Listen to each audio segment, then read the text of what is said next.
seexanatu jedhama. Seexanatu nama tokkooni yoo dhuftee sirbite, yoo dhuftee waan nu hojjennu hojjette, yoo nama ajjeefte, yoo nama balleessite bashannantee jiraatta jennaan gara waan sanaa dhaqe namichi. Gaafa ni dhaqee mana daansii dhaqee sirbee xuuxee waan biyya lafaa hojjechuutti ka'u gammachuun dhibe.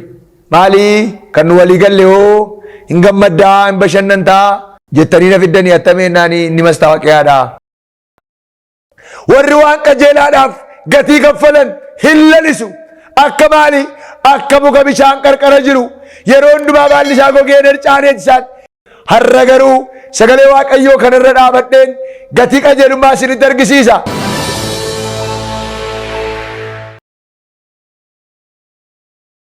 Nagaa fi araarri Kiristoos bakka jirtanitti hunduma keessaniif haa baay'atu. Akkam jirtu daawwattoota Kiristiyaan Miidiyaa. Odeessa wayitaawaa yeroo kanaaf isiniif qindeeffannee isin biraan ga'uuf qabannee dhiyaanneerra hamma xumura qophii keenyaatti nu wajjin turaan affeerraa keenya. Yeroo jalqabaaf gara chaanaalii keenyaatti kan dabalamtan subscribe gochuudhaan mallattoo beelii sana fuulduratti isinii ba'u saala tokko gadi tuquun ol kan jettu irra kaawwachuudhaan akkasumas like gochuudhaan yaada keessan ammoo saanduqa yaadaa keessatti nuuf barreessu hin dagatina. Share gochuudhaanis guddina chaanaalii keenyaa keessatti gahee keessan baasiniin jecha karaa fuula weebsaayitii keenyaa odeeffannoowwan kiristiyaanaa dabalataa barreeffamaa afaan beektan afaan oromootiin akka isin naqqabuuf koomentii jalqabaarra liinkii isinii keenya jiru sana gadi tuquun achiinis maatii taasiniin jenna. Kallattiidhaan gara qophii keenyaatti wal wajjiin hadabarru.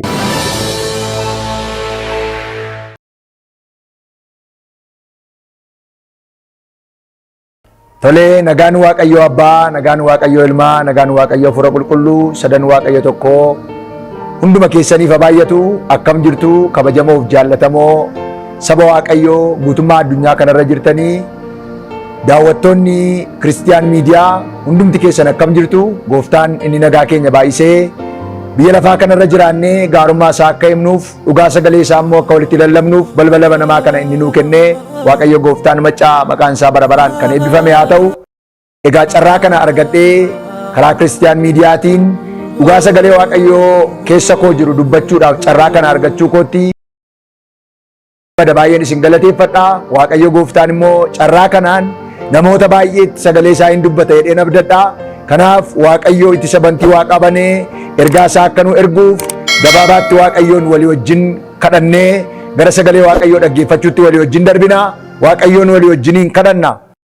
Alfaadhaaf Omeegaa mootii Waaqaaf lafaa jiraataa bara hundumaa bara geeddartee ofii keetii kan hin geeddaramne haalas geeddartee ofii kan hin geeddaramne Waaqa Abrahaam, Waaqa Yisihaaq, Waaqa Yaaqoob karaa ilma kee karaa gooftaa keenya Yesuus Kiristoos Waaqa koof Waaqa obboloota koo inni taate haala mijatu haala hin mijanne hedduu keessatti nu gargaartee jiraannee gaarummaa kee akka himnuuf balbala guddaa kana waan nu banteef si galateeffannaa. Irratti dabalee daddabalee maqaan kee kan eebbifame haa ta'u. Yaa Waaqayyoo hiriyoottan keenya carraa argatanitti waan foon isaanii gammachiisu waan miira isaanii gammachiisu kan hojjetan baay'eetu jira. Aniif obboloonni koo immoo karaa carraa arganne kanaan dhugaa sagalee kee akka walitti dubbannuuf balbala guddaa kana situ nuu bane. Abboonni keenya baay'een balbala banamaa kana hin arganne. Aniif obboloonni koo garuu balbala banamaa kana arganne sagalee kee addunyaa burjaajaa kana irratti akka dubbannuuf balbala kana nuu bante.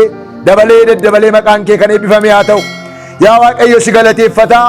Akkati gara keenya dhufneef akkati nutti dubbanneef yaa Waaqayyo cubbuun akka sin daangeessineef fuula kee irratti qalbii keenya geeddarannaa araara keessa dhuma hin qabne natti nuyi. Argachuu keenya kan hin barbaanne inni hamaan sun diiyaabiloos hadheessaa obbolootaa jedhamee inni waamame fagoo dhiyoo dhaabatee kaaba kibba dhaabatee yaa Waaqayyo kan nu ari'atu kan nu lolu maqaa gooftaa Yesuusiin sa'aatii kana jalqabee raawwatee kan dhaame haa ta'u. Duumessa kanarraa lafa kana jalaa hojii seexanaa raawwatee kan diigame haa ta'u. Yaa Waaqayyo sagaleen kee akkuma dubbatu sagalee isaa ergee isaan fayyisee boolla du'aa keessaa isaan baase jedhamee dhaamee jira. Sa'aatii kana sagalee kee ergii nutti dubbadhu. Boolla du'aa keessaa nu baasi. Waaqayyo dadhabaa nama kee sagalee kee yeroon dubbadhu ergaa ati laphee koorra keessi amanamummaan akka dubbadhuuf na gargaari. Itti dabalee guyyaadhumaa firdiin akka natti hin dabalamne irraa hir'isee jireenya koorraa akka hin irranneef ati arraba koo eegi.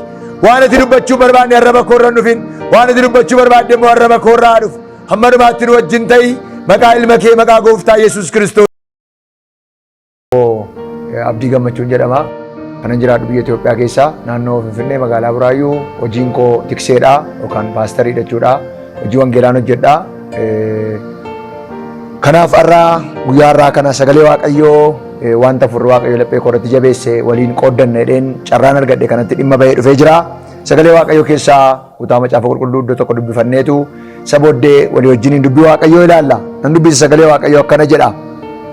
Macaafa Faarfannaa boqonnaa 92 lakkoofsa 12 kaaseen dubbisa. Namni qajeelaan akka muka meexxii biqilee hin tolaa, akka gaattiraa Libaanoonis ol hin guddata. Isaan akka biqiltuu mana Waaqayyoo keessa dhaabamanii oobdii gooftaa keenyaa keessatti hin lalisu. Dulluma keessayyuu ija hin godhatu.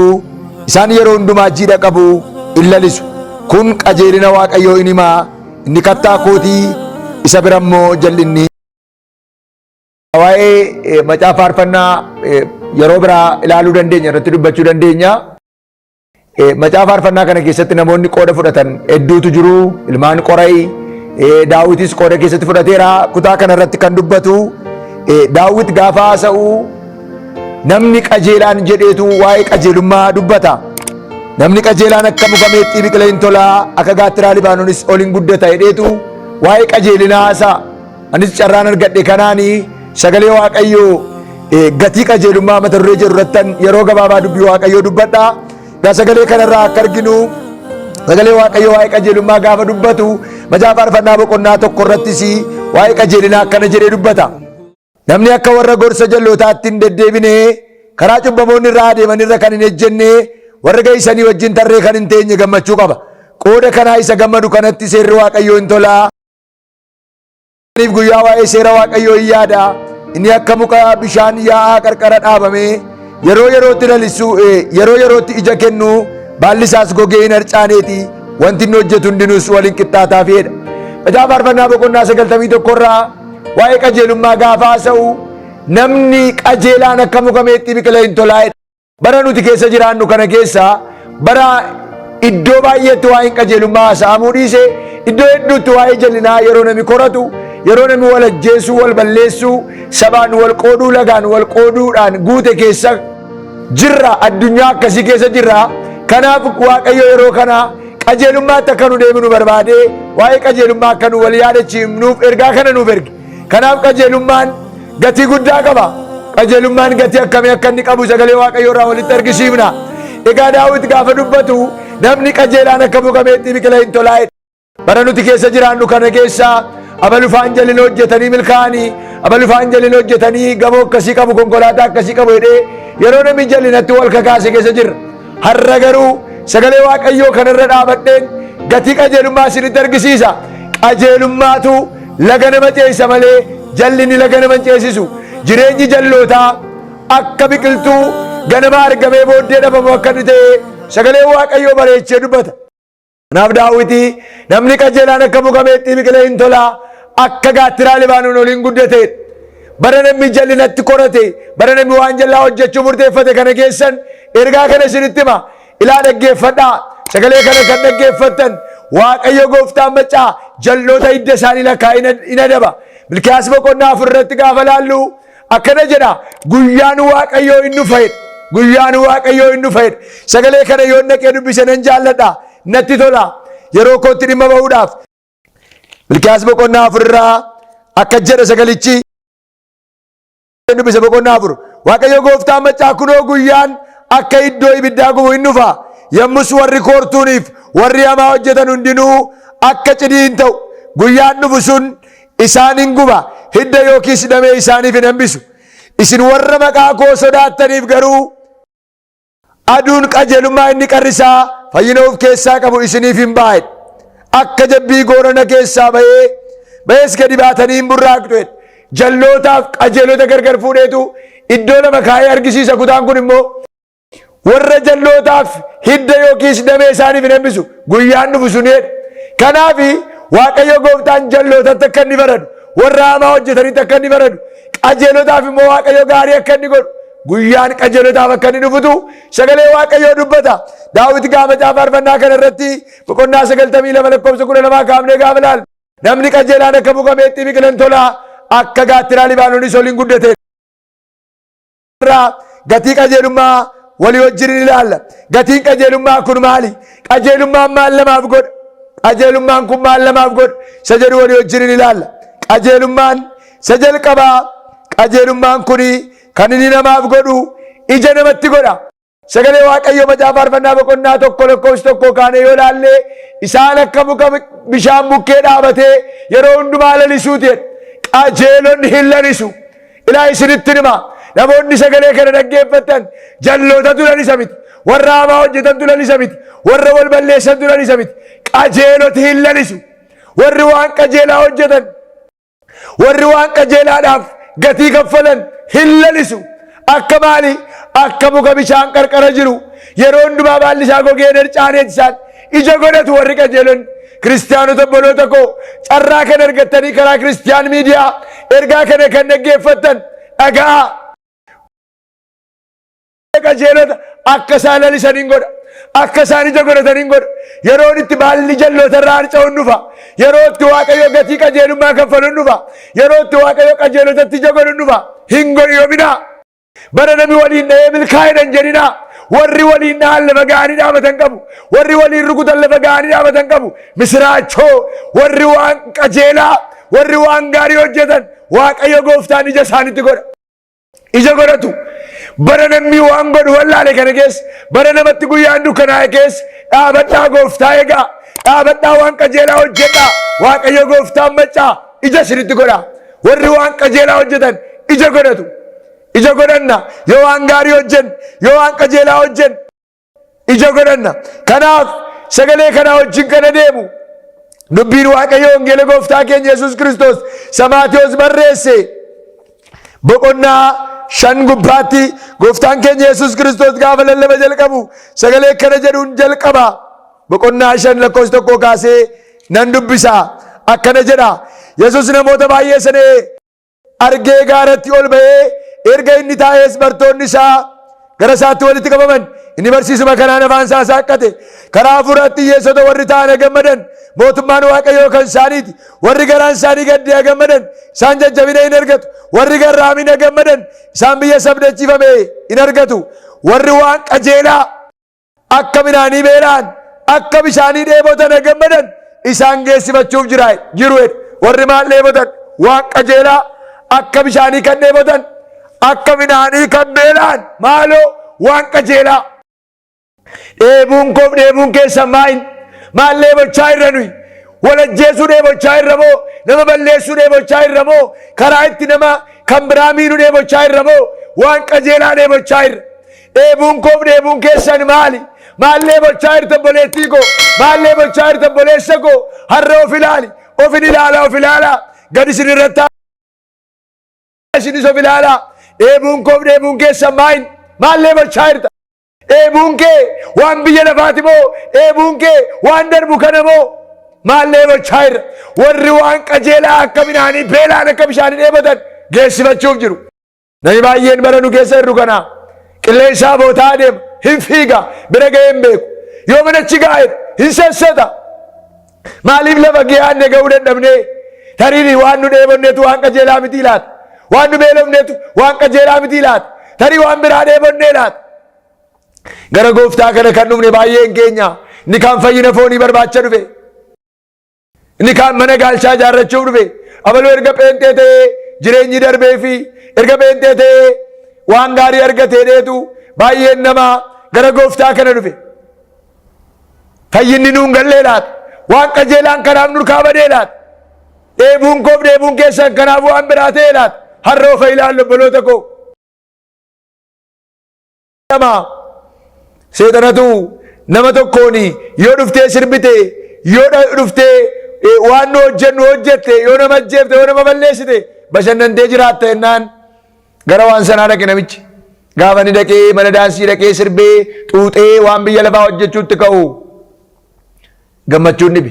Maalii kan nu walii galle hoo hin gammaddaa hin bashannantaa jettanii na fiddanii attameenaan inni mastaawaqiyaadha. Inni beeksisa malee beeksisa keenya malee hojiin keenya gubuudha balleessuudha. Hin soba seetan sobeessi hawwata malee gaafa xirattu hin jiru haadhoo koo. Yoo ejjiteen bashannanta yoo dhuddeen bashannanta siin jedhee si goomsa malee si goomsa. Hin goyyoomin har'a sitti himaa balbala waaqoo naamane kanaan. Yoo ejjite baay'ee milkoofta siin jedhee yoo waliin dhoofte baay'ee milkoofta siin jedhee si goomsa inni beeksisa inni mastaawaqiyaadha. Ofil baddu. Namoonni tokko tokko amma yoomitti dhaabadhee Waaqayyoon eegan Waaqayyoon abdiin hin kutatamu. Arbuu isaa kan eeggatee ija isaa nyaata. Gooftaa isaa kan eeggatee ni ulfaate dhamee caafamee jira dubbii Waaqayyoon. Dhaabadhaa gooftaa eegaa. Eebuun keessa waan qajeelaa haa ta'u. Mucaan tokko naannoon itti dhaladheetti akkanadha. Gaafan guddadhe warra ollaa kootii kana gaafan akka baluufaa ta'e nan ajjeesedhee utuu yaadatu gaafa guddatu of rarraase dhumisaa. Namni nama ajjeesuudhaaf koratu, namni namaaf boolla qotu ofii lixa. Boolla namaan qotin hin beektu abbaatti awwaalamu. Kanaaf waan qajeelaa hawwi, waan qajeelaa dheebadhu. Warri waan qajeelaa akka midhaanii beelaan akka bishaanii dheebotan geessifachuuf jira dubbii Waaqayyoo. Geessifachuuf jira. Namatti tola dubbiin kun. Warri waan qajeelaa akka midhaanii beelaan akka bishaanii dheebotan gammadan isaan geessifachuuf jiru. Warri namaaf waan gammadan isaan ho'in argatu. Warri yaadni garaa isaanii qullaa haa gammadan isaan Waaqayyoon hin argu. Warri garaa qullaa qaban Waaqayyoon argu. Waliin na'anii Waaqayyoon arguun hin jiru. Egaa gatiin qajeelummaa ni lammaffaan. Qajeelummaan kan inni namaaf godhu ni jalqabaa ija namatti godhan isiniin jedhe. Lammaffaa irratti rakkina keessaa nama baasa. Qajeelummaatu rakkina keessaa nama baasa. Namaan maalii waliin dhoofte yoo jettanii obsee Waaqayyoon eegee dadhabe nama tokkotu maa inni hojiin keedhee na gaafate anaan. Hojii Waaqayyoon hojjedhaa. Innaan tajaajila malee hojii biraan qabdu innaan hin qabu hojii Waaqayyoon hojjedhaa innaan. Yaa obboleessa koo hin goominii jedhe anaan. Hin goominii waaqattee hin goominii. Eessaa dhuftate innaan mana ijaarrachaa jira iddoo akkasiitii naan jedhe. Innaan baga Waaqayyo si gargaare innaan Waaqayyo mootummaa isaa nuu kenna malee isa lafarraa waliin dhoofnee ijaarrannaa jedhe. Nama afaan guutee keedee haasaa maqaa namaa miidiyaa irratti dha'uun barbaachisaa miti. Waliin dha'ee ijaarrachuu barbaade hin goominnaan jedheetu chaalenjii na gochuu barbaade. Wayni isinitti hima gowwaataa Waaqayyoof hojjedhaa. Yeroon akka jedhu hojiin gaarii bitachuu koo miti. Hojjechuun gaariidha, tattaafachuun gaariidha. Balbala banamaa arganne jijjiiramne hundaa'uun namni quba nutti qabuun irra hin jiraatu. Ijoolleen Waaqayyoo warra waan hundumaa beekanidha. Ijoolleen qoree yeroo beekudha dubbii Waaqayyoo beekuun, socho'uun, barachuun. Ijoolleen Waaqayyoo gajjallaa namaa miti gararraadha malee. Daaneel faan, Meeshaak Abdaneegoo faan, Shadiraak faan biyya keessa jiranitti dhiibbaa warra uumanidha. Yoo hojjenne dhiibbaa uumuun irra jiraata. Tajaajila duwwaa isiniin jechuu koo miti yaadi koo. Na hubattanii yaada. Hojii Waaqayyoo hojjechaa yeroon isinii mijatu taanaan yoo barattan, yoo dubbiftan, yoo hojjettan rakkina hin qabu. Garuu maal jechuun barbaada? Waliin dha'aa jechuu koo miti. Waaqayyoo hojjedhaa jedhe namaan. Dhala namaatiif hojiin bu'aa cubbu miti hojiin. Kana beekuutu nurra jiraata. Jannata keessa hojiin jira. Hojiin qaqqajeelchuun tottolchuun jannatuma keessa jira. Ifama maalli isinii itti himuu barbaadeetanii? Hojiin gaariidha. Garuu waliin dha'anii miti. Waliin rukutanii miti. Qajeelummaadhaan jiraatanii hin danda'ama. Sagalee Waaqayyoo irraa macaafa faarfannaa boqonnaa 34. Macaafa faarfannaa boqonnaa 34 irraa ija akka namatti godhu Waaqayyoon sodaachuun qajeelummaan akka inni ija namatti godhu dubbata. Dubbiin sagalee Waaqayyoo kanarraa akkana jedha. Qajeelummaan ija namatti godhan isiniin jedhe. Qajeelummaan ija namatti godha akka jedha. Iji Waaqayyoo gara warra qajeelotaa hin ilaala. Gurri isaas gara iyya isaanii hin dhaggeeffatu. Gara eenyu? Gara warra qajeelotaa. Gara warra boolla namaa qotanii ilaala miti Waaqayyo. Gara warra nama ajjeesuu barbaadan ilaala miti Waaqayyo. Gara warra waliin dha'an ilaala miti Waaqayyo. Gara warra qajeelotaa ilaala. Warra garaa qajeelaa qaban ilaala. Gurri isaas gara iyya isaanii hin dhaggeeffatu. Warra hamaa hojjetan garuu seenaa isaanii lafarraa balleessuudhaan Waaqayyo nyaara isaaniitti hin guura. Yeroo warri qajeelonni gara isaatti iyyan Waaqayyo hin dhaga'a. Inni rakkina isaanii hundumaa keessaa isaan hin baase. Waaqayyo warra qajeelota rakkina keessaa butee baase. Qajeelummaan gatii akkasii qaba. Kanaaf gatii kaffalaati. Qajeelummaadhaan jiraadhaa. Ol galtanii gadi baatanii waan qajeelaa hojjedhaa. Waan Waaqayyotti tolu hojjedhaa. Bara koof bara keessanii afaaniin Waaqayyotti dhiyaannee garaadhaan Waaqayyo irraa fagaanne. Waaqayyotti dhiyaannu. Qajeelummaatti jiraannu. Rakkina isaanii hundumaa keessaa. Gararraadhaan ammoo maal jedha isinitti fakkaata? Lakkoofsa 7 boqonnaa 34 kanarraa ergamaan Waaqayyoo naannoo warra Waaqayyoon sodaatanii buufata. inni isaanii oolcha jedhe. Ergamaan Waaqayyoo akkas eegu yoo barbaade Waaqayyoon sodaadhu. Namni Waaqayyoon sodaatu qajeelaadha. Waaqayyoon sodaachuun gaariidha. Barammaa kana Waaqayyoon sodaachuutu keessa namaatii bade. Inni sadaffaan gatiin qajeelummaa. Inni sadaffaan beela nama oolcha. Attamitti Waaqayyoon sodaachuun moo eeyyee. Macaafa fakkeenyaa boqonnaa 13 lakkoofsa 25 lakkoofsa 25 irraa akkana jedha. Namni qajeelaa nama quufutti nyaata, namni jallaan garuu hin beelaa. Namni qajeelaa nama quufutti nyaata. Warra waliin dhaan tamma quufanitti nyaata miti. Warra waa nama hojjetan tamma quufanitti nyaata miti. Namni qajeelaa nama quufutti nyaata. Hamma quuftutti nyaachuu barbaadde yoo ta'e qajeelummaatti jiraadhu. Waan Waaqayyoon gammachiisu hojjedhu. Karaa Waaqayyoo irra deddeebi'i. Waan Waaqayyootti tolu hojjedhu. Yoo Waaqayyo carraa nuu kennu sagalee kana fakkaatuun walitti deebina. Waa'een qajeelummaa hammattii kanatti barsiifamee numu, dubbatamee numu, lallabamee numu. Yoo carraa arganne bal'ifnee walii wajjin ni yaalla waa'ee qajeelummaa. Waaqayyo immoo carraa nuuf kenne dee nabdan. Egaa har'a meeqan keenyatu jireenya qajeelaa jiraachaa jira. Ofa ilaalu. Maaliif jeejee ta'e barri keenya? Maaliif nyaannee garaa geessifachuu dadhabne? Maaliif uffannee nurraa bareeduu dide? Maaliif fiinnee qaqqabuu dadhabne? Maaliif karaa tokko beelaan, karaa tokko siyaasaan, karaa tokko rakkina adda addaatiin jireenyi nutti hadhaa'e? Tarii karaa qajeelummaa gadhiifnee laata? Maaliif nurkaa burjaaja'e? Furtuu waldaa kiristaanaa harka jira. Biyyaaf nagaa kan fidu, jijjiirama kan fidu nuyi. Tarii nutu qajeelummaa dhiisee laata? Tarii nu bira jiraa laata rakkinni kun? Keenyaa duukaa nuuccee laata? Tarii nutu sodaa Waaqayyoo keessaa ba'ee laata? Tarii nutu ulfina Waaqayyootti bu'ee laata? Tarii nutu qajeelummaa dhiisee laata? Yaadattanii dubartiin abbaan manaan ishee horii liqeeffatee du'e macaafa moototaa boqonnaa 4 abbaan manaan koo akka inni Waaqayyoon sodaatu ati beekte jettee Elsaa'iin nama qajeelaa ture.